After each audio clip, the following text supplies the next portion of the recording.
Good morning, everyone. I invite you to be seated.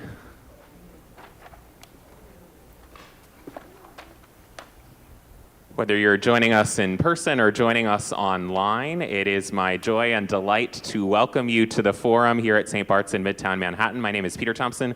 I serve as the vicar here, and it is great to have all of you here with us as well.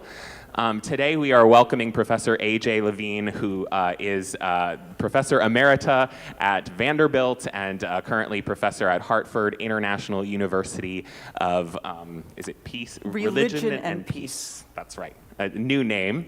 And she is a prolific author who I'm sure many of you have read already. If you haven't, her books are available in our bookstore, so I hope you'll check that out on your way out this morning.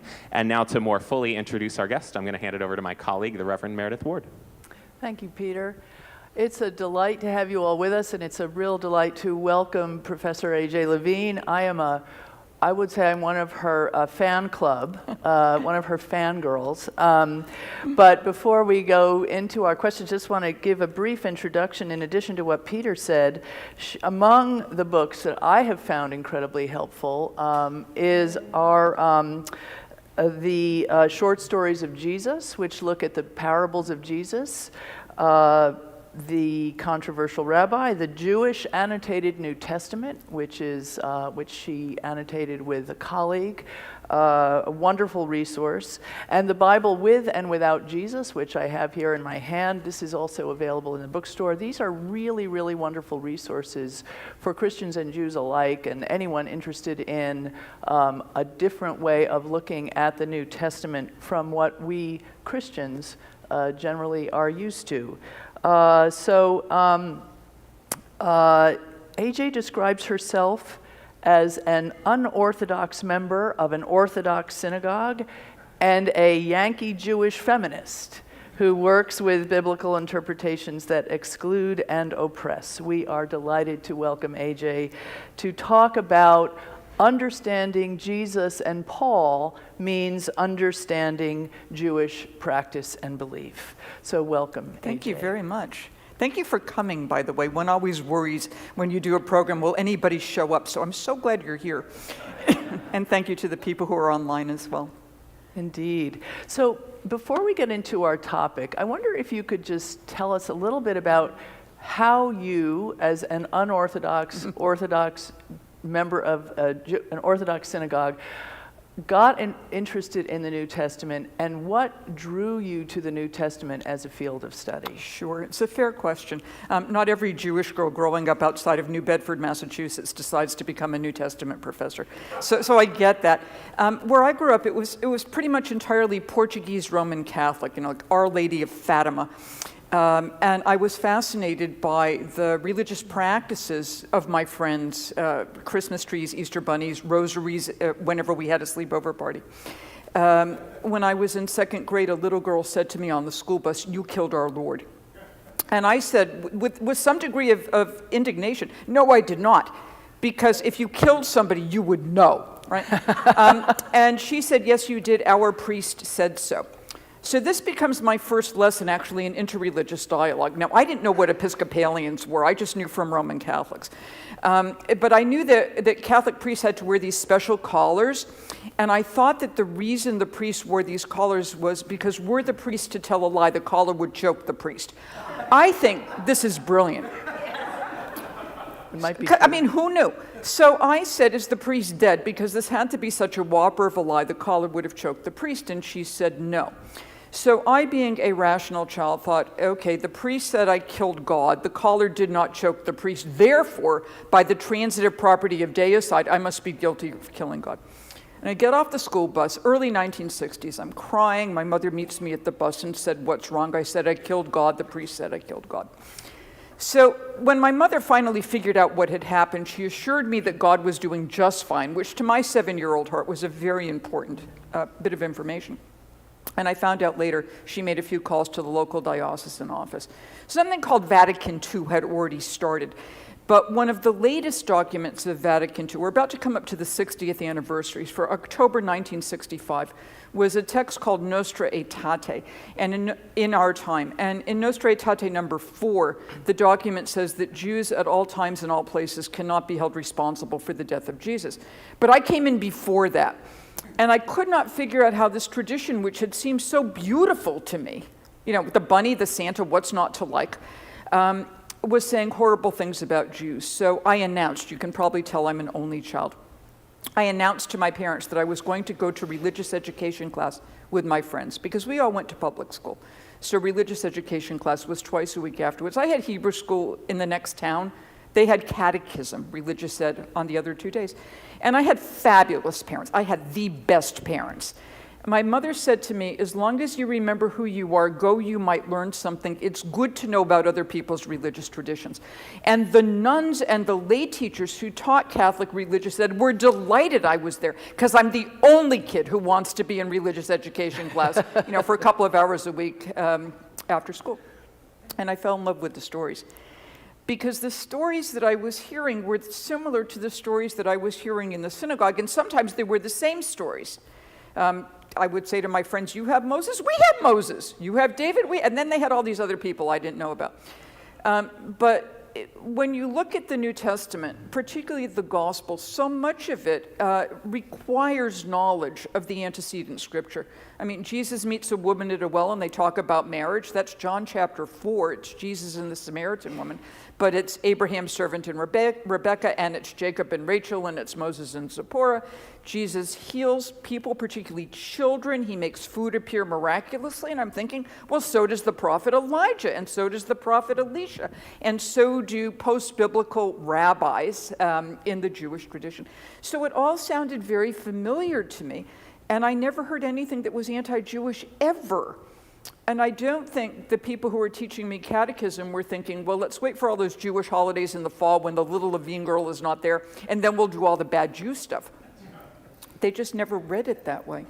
So when I finally sat down to read the New Testament, I tried a bunch of times, but it's kind of hard getting into when you start with a genealogy. Two things occurred to me.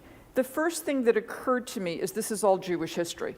The first person in literature ever called rabbi is Jesus of Nazareth. The only Pharisee from whom we have written records is Paul of Tarsus. So this is Jewish history that I did not get in the synagogue. And the other thing that occurred to me is that we choose how to read. So I did not have the language for it at the time. We would call it hermeneutics, the art of interpretation. So I realized that the people who were teaching me this material chose to read in a benevolent manner. They chose not to come out hating Jews. You can read the New Testament and think Jews are absolutely awful. So I thought, what is the mechanism that allows people to read kindly and compassionately rather than malevolently? And if anybody would teach me how to do that, that's what I want to do. And if that didn't work, then I would go to law school like my mother wanted. So I went off and got a PhD in New Testament and got a job. And it worked. Yeah. So that's what I do. I tried to introduce Jews to early Christian history, which is in fact Jewish history, and disabuse Jews of the nonsense that many Jewish people think about Christianity, because we don't know. And at the same time, I work primarily with Christians, Christian clergy, Christian laity, to make sure that a text of love, which is what I think the New Testament is, does not preach like a text of hate, because it can. So you don't sacrifice the particulars of your own tradition on the altar of interfaith sensitivity. I'm not saying that people need to pull punches. You read the text as it is, but then you come up with interpretations which lead toward a greater sense of mutual respect. Yeah, thank you. I think you have just answered my first question, which is, why is it important for Christians to really familiarize themselves and understand the Jewish context that Jesus and Paul were working in? Right, because if you get the context wrong, you're going to get Jesus and Paul wrong. So that's already bad. And if you get the context wrong and you get Jesus and Paul wrong, it's probably going to be bad for Jewish-Christian relations. Yeah? Right. So we're talking about understanding Jesus and Paul means understanding early Jewish practice and belief. What are some examples of that you could... Oh my God, how long do we have? You can pick a couple. Sure. So here are some of the mistakes that I've heard from my students, and I've heard from Christian groups, and people write to me, so I get this in email as well.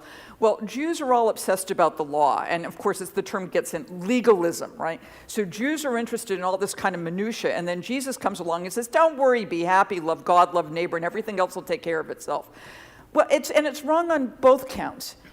Jews talk about the weightier commandments, like love of God and love of neighbor, and the less weighty ones like tithing mint, in which I do not have a strong investment. So we have to look at how the law is understood in the first century in various ways. And when it comes to Jesus, he's not law light, he's actually law heavy. He makes the law more rigorous, and he does this by doing what Rabbinic Judaism calls building a fence about the law. This is from a rabbinic text called Pirkei Avot. So what do we do in Judaism? We have a law. We make a second law to make sure we don't violate the first one, which is actually not a bad idea, right? So the law says, don't commit murder. Jesus says, and I'm in the Sermon on the Mount here, Jesus says, if you're angry with a brother or sister, you're already guilty. That's harder. I mean, I cannot commit murder. Being angry is a little harder. Jesus says, put that fence there. The law says, don't commit adultery. Jesus says, don't think about it. That's harder. I mean, who has time, really? But what he's doing is he's saying, let's make sure that you actually do follow the law, and I'm going to give you some techniques to show you how to do it. And then I think what's brilliant about him is he then goes on to say, here's how you live it. So he never asks his followers to do anything that he will not do himself, and he typically models how to do it. So I don't worship him as Lord and Savior. That's a faith thing. That's not an academic thing. That's a faith thing. But boy, he was smart. And boy, he had some really good ideas about how to be a good Jew. And I can follow that, so I can learn from him. Yeah. There was this common heritage that they were all living in. Yeah. And yet at a certain, I think, relatively early moment, there was a shift in the way that the followers of Jesus began to understand what these teachings, what these scriptures were saying. And one of the things you point out in your book is this question about blood sacrifice and atonement. I mean, here as Episcopalians, Holy Communion is central to our liturgy. And we say we eat the body and drink the blood of Christ. This is coming right out of Jewish tradition, but it's different. Yeah, obviously. How does that shift happen? And we talk about Jesus as the Paschal Lamb, Christ, our Passover, a sacrifice for us. All of these questions kind of get merged into one. Can you talk about that a little bit? Sure. It's a lot. The idea of, eat my body and drink my blood. I mean, the Gospel of John chapter 6, which is sometimes called the bread of life discourse, Jesus says this and the disciples are going, well, that's a kind of hard saying. We're not so sure about this. So you can even see in a late first century context some debate about this. The followers of Jesus needed to figure out how to understand the crucifixion. And they come up with various ways of understanding it, one of which is in terms of sacrifice. And sacrifice, there are different types of sacrifices. If you read Leviticus, which is a fabulous book, by the way, it tells you there is thanksgiving offerings, and there are peace offerings, and there are holiday offerings, and there are also sin offerings. So because we had the idea of this offering, and blood is important, because blood's like detergent. Blood can wipe away sin. Right? So it's got a detergent property to it. The idea of reading the cross in light of a sin offering, and then in light of an offering, and then in light of a sin offering, made perfect sense to the followers of Jesus. So what you have in these various readings is retrospective readings. The event has happened, now how do we understand it? And since the crucifixion is dated, according to the Gospels, to the time of Passover, it would have made sense that they would have used paschal imagery. So in the Gospel of John, right at the beginning, John the Baptist, who's actually up on the lectionary this morning from Matthew, indeed. John the Baptist says, "Behold the Lamb of God who takes away the sin of the world." And then boom, once you get to the crucifixion narrative, I know how to understand that. For Jews who are not followers of Jesus, the Passover offering is not a sin offering, so it's a little bit of transferal here. It's something else. So what we have, and this happens with all religious traditions, is you take your basis and then you adapt it based on historical events or major events in your own tradition. The technical term here is seminal. I prefer ovarial, but we can fuss about metaphors. Right. So in light of the Christ event, what happened was the Jewish followers of Jesus went back to their scriptures, what Christians would call the Old Testament, which at the time is the only testament. And they would see Jesus on every page because they're now reading through what we might call Christological lenses or Jesus-informed lenses. It's a perfectly good way of reading. Jews who are not followers of Jesus have a different set of lenses, so they're going to see different things. Yeah, which you mentioned the retrospective reading, and we have Isaiah in the lectionary as well today, and we have Isaiah all through Advent. Let's talk about a virgin shall conceive, because since we are in Advent, this little bit of text from Isaiah chapter 7, verse 14, that was so crucial to the followers of Jesus, isn't a big deal in Judaism, is it? Or is it? It's not a big deal at all. In fact, it doesn't show up in our lectionary readings. Jews in effect have a lectionary, the Parsha HaShavua. So the church will have an Old Testament reading, a psalm reading, a reading from the epistles, and a reading from the Gospels. When you come into the synagogue on Saturday morning, there's a reading from the Torah, and we read the whole thing straight through, either on a 3-year cycle or in Orthodox synagogue, an annual cycle. And then there's a passage from the prophets that gets hooked up to it. We don't hear Isaiah 7:14. It's not important to us. So what happens? Isaiah, writing about the year 700 or so, oh my God, Isaiah's all the way through your lectionary. I mean, you read more Isaiah than we do. Of course, he's got 60 chapters. It goes a long way. So what happens? Isaiah, talking to the king, says, I'm going to give you, the king doesn't want a sign. It's an international brouhaha. And Isaiah says, I'm going to give you a sign. I'm going to point this way, because if I go this way, I might hit somebody inappropriately. Isaiah says, see that pregnant young woman over there? I did this once, and it turned out to be a nun, and you don't want to do that. See that pregnant young woman over there? By the time her kid is old enough to eat solid food, your international problems will go away. Sit tight. Don't make an international alliance. The Hebrew is ha'alma hara. Alma's like the name Alma, and it just means young woman, and hara means the pregnant one. Nothing miraculous here, nothing more or less miraculous than anybody else's pregnancy. When the text gets translated into Greek, and this is centuries before the time of Jesus, ha'alma, the young woman, comes in as parthenos. And you know the word parthenos from the Parthenon, right? The temple dedicated to the virgin goddess Athena. I live in Nashville where there is actually a replica of the Parthenon. And if you come to Nashville, they will tell you that ours is better than the one in Greece because ours is newer.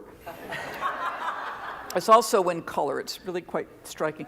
And Parthenos could at the time mean young woman. It could also mean virgin. And will conceive, so the verb comes into the future. It's still not necessarily a miraculous sign. So if you take like a 5-year-old girl and say, see that virgin, she will conceive and bear a child, what you're doing is you're giving her an extra 20 years or so, right? Because the time took a little bit more. By the time we get up to the Gospel of Matthew, who quotes this text directly in chapter 1, Matthew was taking the Greek text as a prediction of a miraculous conception. Okay? And that's why when you get the Gospel of Matthew, the Christmas story, Joseph and Mary are engaged. They haven't cohabited yet. Mary turns up pregnant. Joseph knows the child is not his. He's not thrilled with this. But he's not going to make a big stink about it. He's just going to divorce her quietly. There's no stoning or anything like that. And he has a dream. Well, of course he has a dream. His father's name is Jacob. His name is Joseph. Like, been there, done that. Okay, so he has a dream, and in a dream an angel says to him, Joseph, son of David, that's the genealogy, do not be afraid to take Mary for your wife, because that which is conceived in her is conceived by the Holy Spirit. This takes the church another 300 years to work out how that happened, and that's above my pay grade. And this was done to fulfill what was said by the prophet, behold, Isaiah 7:14, in the Greek, a virgin will conceive and bear a child, and you will call his name Emmanuel, which means God with us, which is in fact what it means. And for Matthew, just as a side note, because Matthew's a really good writer, the very end of the Gospel of Matthew, the resurrected Jesus says to the disciples, behold, I am with you unto the end of the age. So this with you Isaiah thing brackets the Gospels as a sense of the immediate presence of the divine with the community. All right. This is such a big deal that by the 2nd century, there's a church father who comes into history known as Justin Martyr. And I have to explain to my students that his parents did not name him Justin Martyr, which would be an unfortunate name for a child. So he's killed by the Roman state. He's probably a Samaritan. And he writes this very long and tedious document called Dialogue with Trypho. Trypho may actually be Rabbi Tarfon. So if you know the Jewish tradition, a colleague of Rabbi Akiva. And Trypho the Jew, this is chapter 67, because it really is long and tedious. In chapter 67, they get around to talking about this virginal conception thing. And Trypho says, it doesn't say anything about a virgin, it just says a pregnant young woman. And Justin says, in effect, you Jews changed the text, it did say, you changed it. Did they? No. How do we know that? The Dead Sea Scrolls. Yeah. So we've already got, in the 2nd century, in the 160s, followers of Jesus and Jewish non-followers of Jesus duking these things out. What we tried to do in the Bible With and Without Jesus, my co-author Mark Bretler and I, is to say there are various ways of reading the scriptures that we share. There's the historical reading, what Isaiah would have meant to his own people. Because if you say to somebody, 700 years from now, everything will be fine, they don't care. Maybe next year we care about 2 years iffy. 700 years? Fine. So what did it mean in historical context? How did Christians interpret these texts? How did Jewish non-Christians interpret these texts? Dead Sea Scrolls, Josephus, Philo. And then what do we do in the Jewish community after the Christian readings have become known? To show that you can have mutually exclusive readings and they're both right. And we don't have to argue about them. And then at the end of each chapter, we try to figure out, well, what might this text mean today? So if somebody says, see that pregnant young woman over there, I want to know if she's got decent health care, right? What other questions might arise? And then Jews and Christians can work together. Right. Yeah, it's so interesting because we read these texts so differently. And there's a question about appropriation that Christians may feel in going back retrospectively and reading these Jewish texts and interpreting them in a Christological way. But this was what the followers of Jesus, as you said, needed to do. That was the only scripture they had. Well, they had options. They could have said, let's chuck the entire Old Testament. And there was a Christian figure named Marcion, Marcion, who said, it's a bad God, it's a different God, it's an ignorant God, so let's just get rid of that text and we'll be like a New Testament church. And there are people who are claiming that today, which makes me really nervous, because if you cut out, to use the Christian term here, if you cut out the Old Testament, it's basically cut the legs off the tradition. Right? That's why Matthew starts out with Abraham and David. If you cut out the Old Testament, who are Abraham and David? It doesn't matter. I don't think it's appropriation, because the Jewish tradition does exactly the same thing. So that when we read Genesis or reread the Psalms, we're going to read it through rabbinic lenses.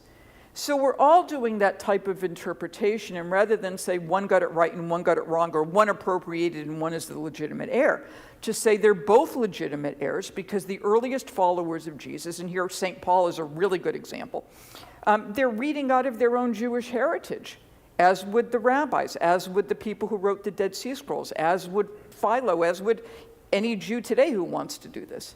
It's not appropriation, it's a base text. The more important thing is to say, here's my reading, but I do recognize there are some readings over here, and even though they might not be part of my tradition, I want to see what the logic is, rather than just say, oh, it's stupid to see Jesus in the pages of the Old Testament. Not at all. And it's not appropriation, it's just retrospective reading, which is what we're all doing unless we're historians. Right. So you've mentioned a lot of things in there that I'm really curious about, mostly having to do with the misconceptions that Christians have developed over time through teaching and preaching about certain pieces of the New Testament. You mentioned Paul. Paul is a Pharisee. Mm-hmm. The Pharisees appear in our lectionary today. John the Baptist is baptizing people in the River Jordan, and the Pharisees and Sadducees show up, and John calls them, says, you brood of vipers. this is sort of the way that the Pharisees have been portrayed historically in Christian preaching and teaching, as legalistic, as becoming sort of stereotypical stand-ins for the Jews. Yeah. First of all, who were the Pharisees? Can you clear that up for us a little bit? What do we know about them? Yeah, so in May of 2019, the Pontifical Biblical Institute in Rome, where I was teaching at the time, it was a great gig, right? A semester in Rome, fabulous. Had a conference on who were the Pharisees, so an international conference. We actually got a papal audience, which was way cool. And the publications of the papers from that conference are now out. They came out in November of 2021 from Erdman's Press, so co-edited by me and my colleague Joseph Sievers, who is on the staff at the Biblicum. So what do we know about the Pharisees? Not as much as we might think, right? Because we have to quadrangulate. Again, the only Pharisee from whom we've got written records is Paul. I don't think Paul gives up being a Pharisee. If you look at the end of the book of Acts, he says, I'm a Pharisee, right? I think, as my friend Paula Fredrickson put it, he thinks he's a better Pharisee because he's had this road to Damascus experience, right? So who are the Pharisees? They are actually not legalists. The Dead Sea Scrolls refer to them as seekers after smooth things. They make things a little bit easier, right? Here's what the Torah says, but we know you're not going to do it, so we're going to give you some leeway here, right? They're popular teachers. Josephus doesn't like them because Josephus is a priest. He's a first century art historian. He thinks they've kind of up-jumped. They've gotten above their station because he thinks people should be listening to the priest. And why are they listening to this lay group? They're known, according to Josephus, for liking the simple life. They're not elitist. They're not running around in like ermine and gold and diamonds. So they actually walk the walk, which is why people pay attention to them. So what happens? Already in the Gospel of Matthew, and you can see this in the lectionary reading this morning, if you look at Mark, Mark has John the Baptist. That's how Mark starts. But Mark keeps the Pharisees and Sadducees separate. Pharisees and Sadducees are like people who would not want to eat with each other because they are so different in terms of their view of Torah, in terms of their view of class, in terms of their political alliances. And what Matthew does is combine the two. So it's Matthew who starts giving us Pharisees and Sadducees. Matthew will go out of the way to put in Pharisees where Mark doesn't, and make the Pharisees look icky where Mark doesn't. So we can already see Matthew recognizing that at the time Matthew was writing, probably in the 80s or 90s of the first century, that Pharisees are representing the Jews who didn't sign on to the program. And that Jews who didn't sign on to the program, that's a viable alternative, right? You say the Messiah has come, people are still dying. You say the Messiah has come, Rome is still running the country. You say the Messiah has come, kids are still crying at night because they're scared or they're hungry. Where's your proof? So the Pharisees who walk the walk and talk the talk, Matthew has to say, don't pay attention to them. Brood of vipers, by the way, is a fabulous insult. Because the view was that baby vipers ate their way out of their mother and thus, in a sense, killed the parent. So what is this expression saying? You've killed your own legacy. That's how harsh that insult is. Now, let's say John the Baptist actually said it or Jesus actually said it. Then you've got one Jew arguing with another Jew. This is nothing new. Right? You just come into my synagogue. Right? I don't agree with you, you're wrong. Then you have a glass of schnapps after and you're fine. But Jews have been arguing with each other since Moses came down the mountain, right? Honor the Sabbath and keep it holy. One Jew says to another, what constitutes work? Now you have two synagogues. So if you've got a Jew insulting another Jew, this is par for the course. But what happens is these various insults find their way into a gospel, then that finds its way into the Christian canon, which finds its way into the Gentile church. So what was originally an in-house argument, and a heightened argument, becomes a proclamation over against Jews rather than something that's internal. And that's where the difficulty comes in. And then you hear it in the church on a Sunday morning. And because Pharisees in both the Christian imagination and the Jewish imagination kind of mean all Jews, then we have to worry about what message is the lectionary conveying. And that's why Christian education is so important. so that people in the church recognize this is rhetorical, that everybody involved here, they're all Jews, that the Pharisees had their own way of doing things, which is a way that should be respected. I'm thinking you might be a Pharisee if you invite Jesus to dinner 3 times. You might be a Pharisee if you walk the walk as well as talk the talk. You might be a Pharisee if you're interested in taking biblical law, a biblical instruction, and saying, how do we do this in a first century environment where times have changed? So to try to change that sense of the cultural imagination of who these people were, and that's going to take generations. Yeah, you mentioned the lectionary, and you preached a sermon at the National Cathedral in, I think it was a year ago, during Lent, on this question of the way our Episcopal lectionary is set up to kind of set an Old Testament text against a gospel. And the fancy word for this is supersessionism. Yeah. Talk a little bit about, first of all, for those of us who this may be the first time we're hearing the word supersessionism. What is supersessionism? And how is that, kind of baked into some of our lectionary readings? And particularly in times and seasons like Advent and Lent, when we're waiting for something new to happen, we Christians. Okay, so supersessionism comes in different flavors. Hard supersessionism, sometimes called replacement theology, suggests that all the promises that were made to Abraham, that were made to Israel, have passed over from what Paul would call Israel according to the flesh, or ethnic Jews, over to the Christian church. And then therefore the Jews are disinherited, lost, children of the devil, damned, negative all the way through, and the Gentile church, the non-Jewish church, becomes the heir to all that stuff. So that's hard supersessionism. That's not nice. Soft supersessionism means, well, we have the best way of doing it and y'all don't. And in that sense, I think all religious traditions are supersessionist to some extent, right? The rabbis are just as much supersessionist over the Christian church as the Christian church is supersessionist over the rabbis, right? We got it right, you got it wrong. Soft supersessionism. So how do you do that? To say, well, we respect the way you do it, but we think we do it better, right? Well, think about the Episcopal Church. There's the way the Roman Catholic Church did it, and then thank you, Henry VIII. Go see the Tudor exhibit at the Met. It's fabulous. Then we have a different way of doing it. And then the Methodist came along and says, yeah, Anglicans, you're fine, but we got a better way of doing it, right? That's soft supersessionism. But as long as you leave the original covenant in place, I think it's okay. Don't disinherit the Jews. Don't disinherit the Catholics. Don't disinherit the Episcopalians. What happens with the lectionary is sometimes we get a sense of that complete hard supersessionist disinheriting. And sometimes with the lectionary, it's Old Testament, bad, icky, can't do you any good. So I got an invitation to preach at the National Cathedral, which is an Episcopal church. Originally, it was supposed to be the Sunday after January 6th, and I went, no! Somebody in-house do that. So I wound up doing the third Sunday in Lent. The Old Testament reading, it begins with the 10 Commandments, what's not to like, and then the psalm about how beautiful the commandments are and the law makes you wise, terrific. And then the reading from Paul in 1 Corinthians is, well, God doesn't give this stuff to the wise, but to the simple.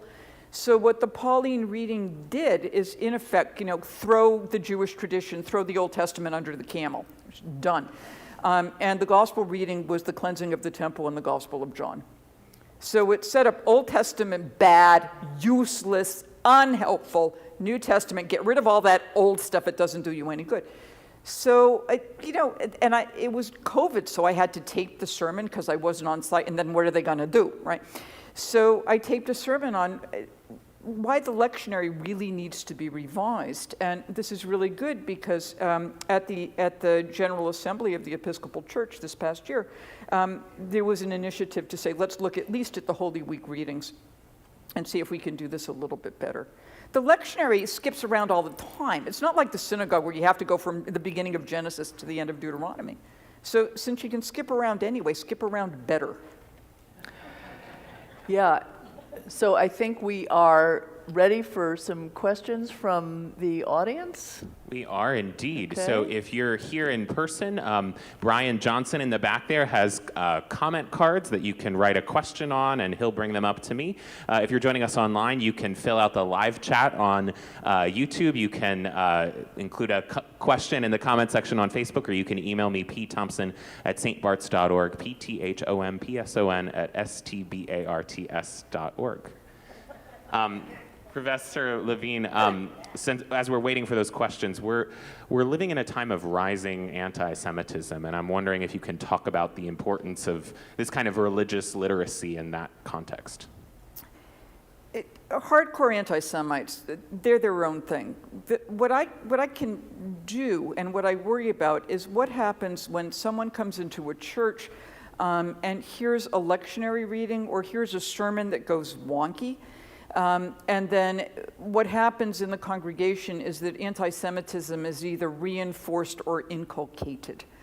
I have had undergraduate students who have never read the New Testament before who come out thinking, boy, these Jews are really awful. You know, why did they kill Jesus? Because the Gospels actually don't make it terribly clear. So there has to be some sort of education right from the get-go to deal with this. Otherwise, when I think about people who move into some of these white supremacist or neo-Nazi, or even BIPOC churches, this anti-Semitism stuff keeps being in there. So what can be done? Because you can't, every time you give a sermon, you can't get up and say, well, the Jews are our friends. That gets old pretty quickly. But if you come into a church or you're listening online, there's usually some sort of paperwork at some point. Put in a little note saying, this lectionary reading has been misinterpreted to say X, and then fix it. Preach more often from the Old Testament and use rabbinic readings, because there's pretty much nothing in rabbinic readings that Christians can't borrow, right? Show that connection between and try to avoid the hate.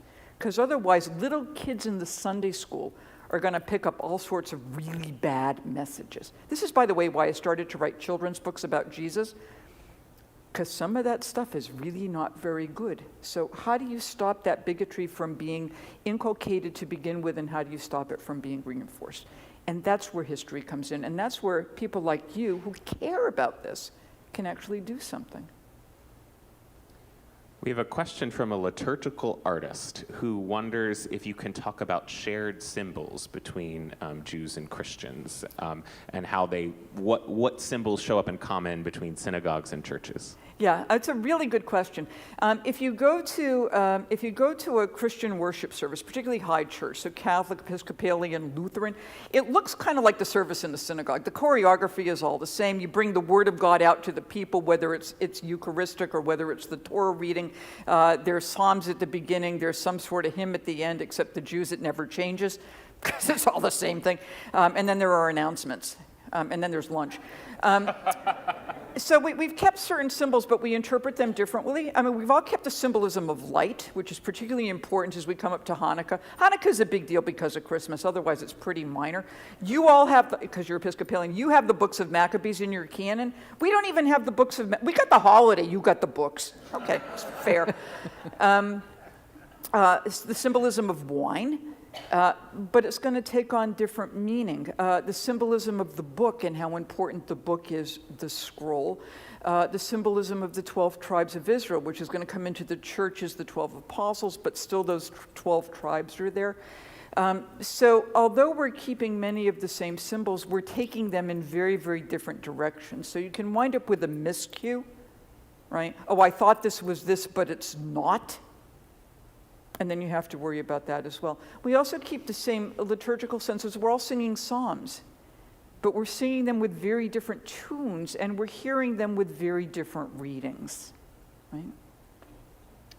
We have a question about synagogues and churches having kind of pulpit exchange, and we had a little bit of that here. Can you talk about instances in which you've seen that and how important that might be? It can be important. What I appreciate about it, so if I do a scholar in residence program, so I'm on a synagogue on a Friday night, I'm in a church on a Sunday morning, and very frequently they'll stick me in the pulpit, which is good because then you don't have to prepare the sermon, right? So everybody benefits. It's an opportunity for Christians to come listen to Jewish worship and for Jews to come into the church, because if there's a Jew, not a Messianic Jew, that's another question, but if there's a Jew, Messianic Jews are Jews too, but you know what I mean. In the pulpit, it's an opportunity for Jewish people to come into the church and get a sense of what Christian worship is like, and I think that's important. It's also important to people in the congregations because sometimes they will hear things that they might have heard differently were there not a Jew in the room. Some of the hymns are a bit problematic, and when there's a Jew in the room, some of the gospel readings are a bit problematic when there's a Jew in the room. This really comes to the fore, but that's good because then people become more aware of what problems are as well as what's shared, and that's also helpful. Someone who is of Jewish heritage was surprised to learn that Episcopalians claim Abraham's inheritance as their own. Well, of course you do. Why wouldn't you? Can you talk about, is that kind of, to use the A word, appropriative to take Abraham's inheritance and apply it to us? Well, I mean, why not? If you go to Genesis, when Abraham starts getting these promises from the divine, it's, you will be a blessing to all nations. And then the church could read itself into that. And so Abraham who starts life as a Gentile, right? So he represents for Paul someone who is justified according to what Paul says faith. Justified, it's like justified margins, is to be put in a right relationship, right? By faith. Now, Jews would say Abraham worked in his father's idol shop when he was a kid and he realized the idols weren't God. So we're all telling different backstories. I don't think it's appropriation because, again, the initial followers of Jesus are all Jews, and this is how they're reading their text. If you go to the Dead Sea Scrolls, which nobody is reading today liturgically, the Dead Sea Scrolls even say, the Pesher for Habakkuk, for example, says, even Habakkuk didn't understand what he was talking about, but we do because our teacher gets it. So if a follower of Jesus were to say, well, those Pharisees don't get it, but we do, well, that's a very Jewish reading. Right? And another Jew can say, no, you're wrong. Then you have lunch. As long as you keep that food is another symbol, by the way, we're all doing food. As long as you keep that relationship going, it's fine. Can you talk about Jewish traditions of reinterpretation of Scripture and how Christians can use those same strategies? Sure. And there are different ways that Jews have had to do this. One of the ways we can do it, which makes it harder in the church, is you can take Hebrew. Hebrew is based on ancient Hebrew. If you go into a synagogue today, see a Torah scroll, in effect what we have are consonants and not vowels. So you can put in different vowels and get different readings, right? That's fun. That's harder to do in the church. But we have a tradition called midrash, which is just a type of interpretation, which is kind of filling in backstory or taking the story in the next direction. So that's how we get this idea of Abraham when he was a child working in dad's idol shop, right? There's a wonderful midrash. It's one of my favorites. Where at the Exodus, so Exodus 15, the Song of the Sea, which I think was originally written by Miriam and then Moses kind of borrowed it and took credit, but that's another subject. Horse and rider has been thrown into the sea, and the Midrash says that at the time the Israelite slaves are escaping from Egypt and the chariots are being stuck in the mud and Pharaoh's soldiers are drowning, the angels are singing praises, and they go to try to find God because, this is a high moment. Can't find God, which is really awkward. And they finally find God wrapped in a prayer shawl, which is a little anachronistic, weeping uncontrollably. And they say, why are you weeping? The slaves are now free. And God responds, my children are dying and you're singing praises. And he's talking about the Egyptian shoulders, right? So everybody is a child of God. And the Midrash says, don't hate these other people because they too are in the image and likeness of God. And once you strip them of that, and once you celebrate somebody else's death, you're losing a little bit of what it means to be the people of God and a little bit of what it means to understand God and what it means to understand God's children. I think that's real helpful.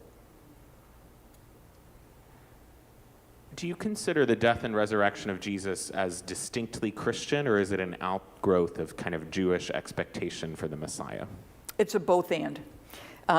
which is what the answer to most biblical studies questions are. It's a both and. Jews already had a martyrdom tradition. If you look at something like 2nd Maccabees, which is in the Episcopal canon, or Catholic canon, Orthodox canons, the Maccabean martyrs say, you will kill us. You can rip out our tongue, but we will get our tongue back in the resurrection, and we will condemn you for that, right? So we have an idea of efficacious martyrdom.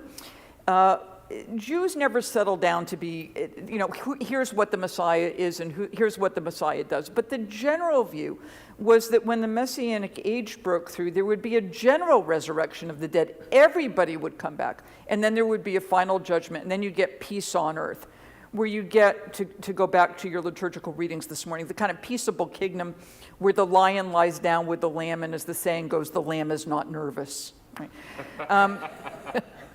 So the idea of Jesus being resurrected, and Paul talks about this in 1 Corinthians, is first fruits of the resurrection. That's a very Jewish idea. The problem was that nobody else came back. So it's a both and. If Jesus is the Messiah, of course he would be resurrected, and that would start the general resurrection. This also means, by the way, that both Judaism and Christianity are unfinished products, right? So the church is waiting for the return of Jesus. The synagogue is waiting for the Messiah to come. And rather than debate, was he here before, right? Which I think is probably the least helpful question to ask when the Messiah comes back. To say, how do we work together in the meantime? Right? Because we don't know. So you live in that tension and then you work together. Yeah, so it's a both and. Speaking of our Isaiah reading this morning, the little child shall lead them. Christians often read that as Jesus. We also have 2 chapters earlier in Isaiah 9, a child will be born for us, a son will be given. Who is that child? Originally, probably the ideal Davidic king. It's not clear when the psalm was written, but if it's written after the time that the Davidic monarchy disappeared, which is right after the Babylonian exile, we get hints of it in the prophet Zechariah, and then it's gone. If you want to find it through Jesus' genealogies, they disagree, and they start disagreeing right after King David. So Matthew takes the line through Solomon, the royal line. Luke takes the line through somebody called Nathan. So even Joseph's father is identified differently in the different genealogies. So this is the ideal king that everybody's looking for. Is it here yet? No, because the little child is not leading them at this point. So it's a hope-for model. We have a lot of royal psalms, which were designed for the Davidic household, and then once the Davidic household died, this ideal messianic king, apocalyptic, eschatological king. What I like to do with these passages, and even passages like Psalm 22, which is, my God, why have you forsaken me, is to say, this might fit Jesus, and you can see how it does. It might fit somebody else, but might it fit any of us? Could any of us, being inspired by the biblical text, say, well, I can do that. Not so much that I can get the lion to lie down with the lamb. For that, you need a degree in zoology, and then it's still a little iffy. But what can I do to bring about peace? How can I read myself into this text to say it can be Jesus, but it's not only Jesus? Or it can be a Davidic heir, but it's not only a Davidic heir. Because if the passage is only about Jesus, then you can say, okay, been there, done that, check it off, and put it up on the shelf. And my sense of the biblical tradition is it's richer than that. It's more robust than that. So if you go to Isaiah 7:14, this virgin will conceive. Well, what about other babies? If we go to Psalm 22, my God, why have you forsaken me? Well, pretty much everybody has thought that at one time or another. How do we read ourselves into the text? So I want to take it again as a both and. Before I hand it back to Meredith, you've written a book on Advent. Can you share some hopes with us for this sacred season? Oh yeah, I love Advent. Advent's great for Jews. My mother told me that Advent was when Christians put up trees to make Jews happy. I was happy with that one, right? I get to go to my friend's house to trim them, and I never have to take them down. This is fabulous. So we're in midwinter. Unless you live in Australia. So it's a sense of new beginnings. It's a sense of light coming into darkness, but also appreciating that darkness, because that helps us as well. Too much light, and you're just as blinded as if you have no light at all. I like the Advent stories. Every year, think like the Charlie Brown Christmas special. Okay, so I don't think much of the Advent story is historical in the sense of this is what actually happened. But when I listen to Linus get up and read from the King James Version from the Gospel of Luke, I get a lump in my throat because it works on me. And I think it's a way that we can all appreciate it. And there's so much that my friends who are in the churches don't see in the text because we're not reading closely. I mean, just think that my favorite is the Lucan Gospel about, she wrapped the baby in swaddling clothes, which you have to then explain because nobody swaddles anymore. She wrapped the baby in swaddling clothes and laid him in a manger. And say, what is that? Well, a manger is a feeding trough, right? Like French manger. Well, where else do you put the person who's supposed to be bread for the world? You put him in a feeding trough. It's a fabulous pun that nobody gets. And if you go through Matthew chapter 1 and 2 or Luke chapter 1 and 2, which are the nativity stories, there are incredible allusions to the Old Testament. Matthew footnotes everything, so this was done to fulfill what was said by the prophet. But there's a lot of stuff that's not footnoted, so the more you know the Old Testament, it's like these little lagniappes. This is a connection, and this is a connection, and this is a connection. And they're so rich, and they're so beautiful, and they're so lovely, and they're so political. King Herod, who kills the babies as opposed to this one rescued child. Augustus Caesar, who sets out a universal census, and the only reason to do a census was for taxes, right? Who do you want to follow, Caesar on the throne or the baby in the manger? It's choices. It's beautiful. It's resonant. What's not to like? And the more you hear it, the more you hear these stories as Jewish stories, as midrashim, as ways of interpreting the birth of Jesus retrospectively, the more profound they become. If I can see all this gorgeous and inspirational stuff there, boy, Christians should be able to see more than Hark the Herald Angels Sing. There's more there, and it's gorgeous. AJ, thank you so much for spending this morning with us and for opening our eyes to new ways or different ways or more dimensional ways to read our very familiar texts. I hope you all will take a look at the bookstore because there's much, much more to talk about and to learn from AJ's scholarship. Thank you so much for being with us. A pleasure and an honor. Thank you very much. Thank you.